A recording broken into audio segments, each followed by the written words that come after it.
Welcome to the inaugural episode of the Beyond Babylon podcast. I am your host Nisan, and I invite you to join me on a journey of insightful discussions on the politics and culture of the Near East region, with a particular emphasis on Syria. Through this podcast, we will explore the rich history, diverse cultures, and current events of this dynamic region. We will delve into the complexities of the Near East, shedding light on topics that are often overlooked or misunderstood. So whether you are a seasoned expert on the Near East or just beginning to explore this fascinating region, the Beyond Babylon podcast has something for you. Get ready for engaging discussions, fascinating stories, and a deeper understanding of one of the world's most complex regions. Thank you for tuning in, and let's get started. Have you ever tasted a truffle omelette? The Syrian rendition involves sautéing truffles with beef before gently adding eggs to the mix. It's one of my all-time favorites.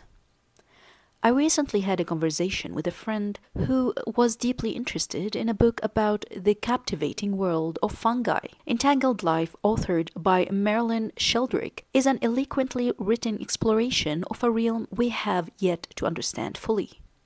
Despite the majority of fungi residing out of sight beneath the ground, their organisms play a crucial role in supporting nearly all living systems.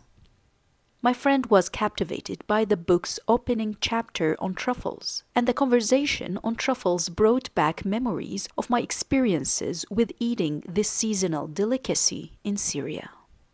Growing up in Damascus before the war, I recall seasons when truffles were plentiful.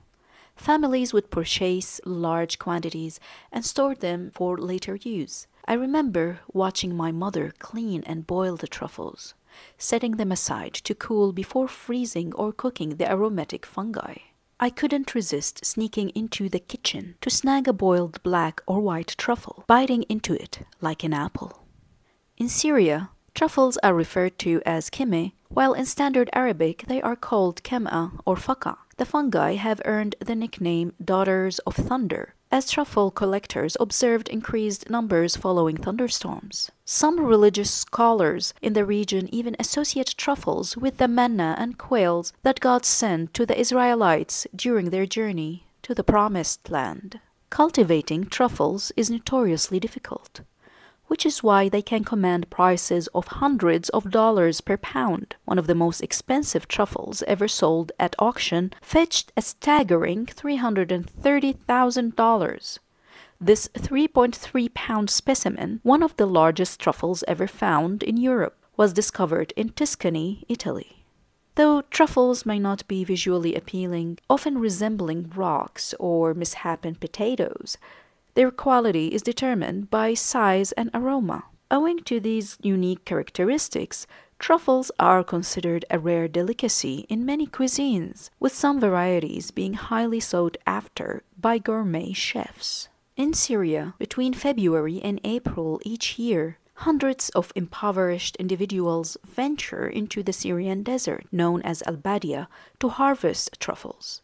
Syrian foragers have learned to interpret signs on the soil's surface, such as cracks or raised areas, to uncover the truffles. However, searching for truffles in the Syrian desert is a perilous endeavor. The region is plagued with landmines, and the desert serves as a hiding place for Islamic State terror groups' fighters, ISIS, and Iranian mercenaries who control large swathes of al-Badiah.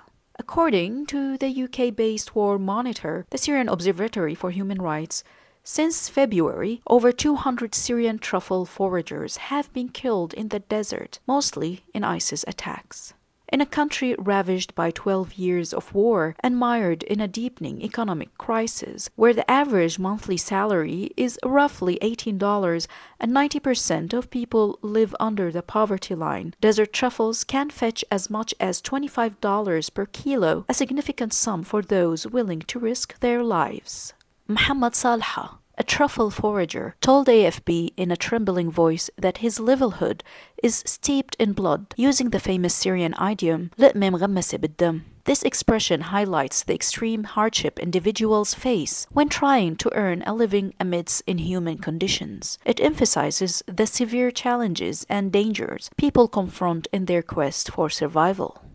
The Syrian desert holds strategic significance and is a point of contention among various local and international actors. The United States maintains a base in al-Badiah called al-Tanf, situated on the Syrian-Iraqi border. Established in March 2016, the base is positioned along the Damascus-Baghdad highway with the mission to support Syrian rebels in their battle against ISIS and to deter Iran's weapons shipments from traversing Iraq into Syria. The Syrian government, backed by Russia, and Iran-backed pro-government militias control most of the desert.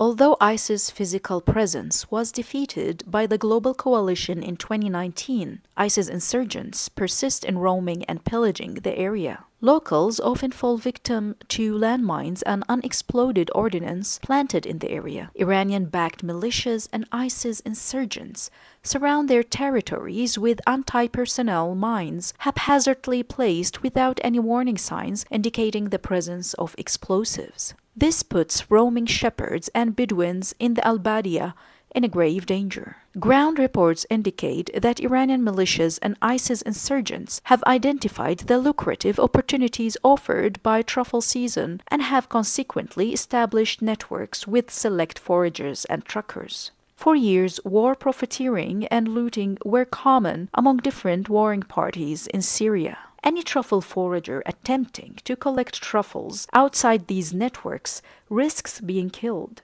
On April 18, local news website Deir ez-Zor 24 reported that Syrian regime forces confiscated 600 kilos of truffles from local foragers, alleging they had not paid a foraging fee. The battle over truffles is intensifying, especially as demand grows in neighboring countries like Iraq and the Gulf Cooperation Council, where 1 kilo can fetch over $50. This has also sparked clashes between rival militias in the region.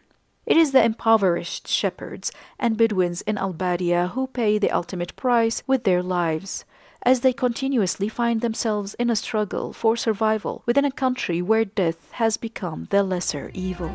Until next time, this is Nisan, your host, signing off.